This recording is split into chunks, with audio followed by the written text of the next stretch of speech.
Anwar Ibrahim dan Nabi Yusuf alaihi salam. Assalamualaikum. Semalam saya ada tengok video ni. Sri Anwar, kita boleh ambil ibrah daripada surah Nabi Yusuf.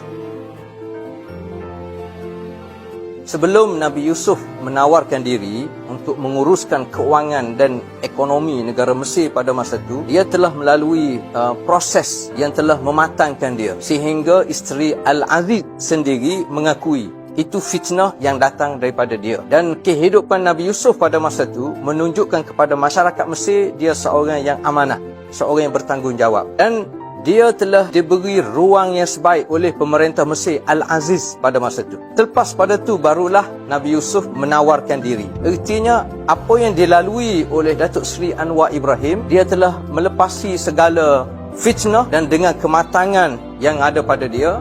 Okay, first of all, lama tak nampak Al-Fadhil Ustaz Ni Umar. Tiba-tiba ada, subhanallah. Alhamdulillah, seronok tengok Al-Fadhil Ustaz sihat-sihat sahaja. Okay, Fadhil Ustaz Ni Umar cerita tentang ibrah daripada kisah Nabi Yusuf alaihi salam. Jom sama-sama kita tengok ibrah kisah Nabi Yusuf alaihi salam. Yang pertama, betul ke ada persamaan antara Anwar Ibrahim dengan ibrah kisah Nabi Yusuf alaihi salam? Jawapannya, ya, memang. Apa persamaannya? Yang pertama, Anwar Ibrahim dituduh. Nabi Yusuf pun dituduh. Yang kedua, Anwar Ibrahim dipenjara. Nabi Yusuf pun dipenjara. Memang ada persamaan. Okey, itu persamaan. Ada perbezaan tak? Ada perbezaan. Beza kat mana? Yang pertama, Anwar Ibrahim disabitkan kesalahan dan dihukum penjara oleh mahkamah. Percaya tak percaya itu terpulang kepada pandangan masing-masing. Nabi Yusuf alaihi salam tidak disabitkan kesalahan tetapi dipenjara kerana rancangan daripada isteri Al-Aziz dan juga Al-Aziz pada waktu itu. Dalam Quran surah Yusuf ayat ke-35, "Tsumma badalahum min ba'di ma ra'awul ayati la yasjununnahu hatta 'in." Kemudian setelah nampak kebenaran bagi pihak Nabi Yusuf, mereka pakat penjarakan Nabi Yusuf sehingga ke suatu waktu. Ada lagi tak perbezaannya? Ada lagi. Anwar Ibrahim dibebaskan dengan pengampunan diraja. Saya tak nak bahaslah soal pengampunan diraja sebab itu hak yang di Pertuan Agong yang termaktub dalam perlembagaan negara. Cuma saya nak cerita beza antara isu Anwar Ibrahim dan juga Nabi Yusuf AS. Nabi Yusuf AS dibebaskan dengan perbicaraan dan dibuktikan dia tidak bersalah dalam isu fitnah daripada isteri Al-Aziz ni. Bila Nabi Yusuf AS tafsirkan mimpi raja bagi pandangan tentang nak menyelesaikan masalah ekonomi kerajaan Mesir masa tu, jadi raja panggil Nabi Yusuf AS. Nabi Yusuf bagi tahu pada utusan dan dia demand satu perkara. Bukan minta pengampunan diraja tetapi minta dibicarakan. Alhamdulillah, raja panggil balik saksi-saksi mereka yang terlibat, mereka yang menuduh. Ada disebutkan dalam surah Yusuf ayat yang ke-50 kan, fas'alhuma balun niswatil lati qatta'na aydiyahun.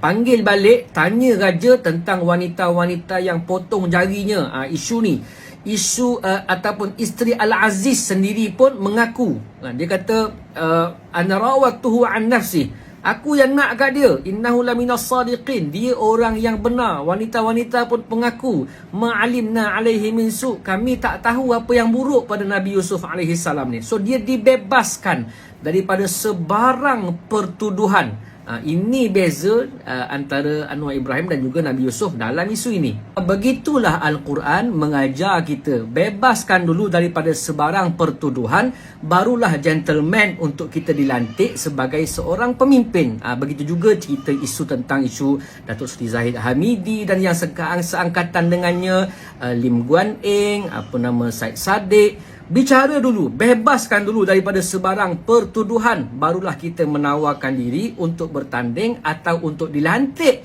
sebagai pemimpin macam Nabi Yusuf alaihi salam. Saya tak kata mereka bersalah, tetapi bicara terlebih dahulu sebab dah ada pertuduhan di mahkamah. Bebaskan dahulu daripada sebarang pertuduhan, barulah bertanding dan menerima jawatan. Jadi setelah dibebaskan daripada sebarang pertuduhan, barulah Nabi Yusuf alaihi salam menerima offer daripada raja. Yang raja kata, astakhlishu li nafsi Inna ladaina makinun amin. Aku nak lantik Nabi Yusuf ni sebagai orang yang dekat dengan aku, ada pangkat yang tinggi. Masa itulah baru Nabi Yusuf offer diri dia untuk menjadi menteri keuangan. Qala ja'alni ala khazainil ard inni hafizun alim. Jadikan aku penjaga kepada harta negara, kerana aku ini sangat bersedia untuk menjaga dan aku sangat tahu cara nak jaga harta negara.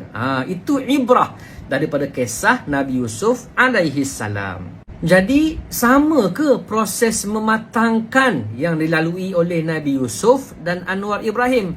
Jawapannya beza, memang berbeza.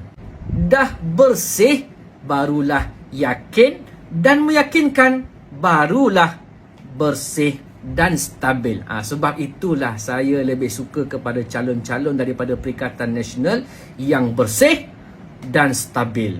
Best.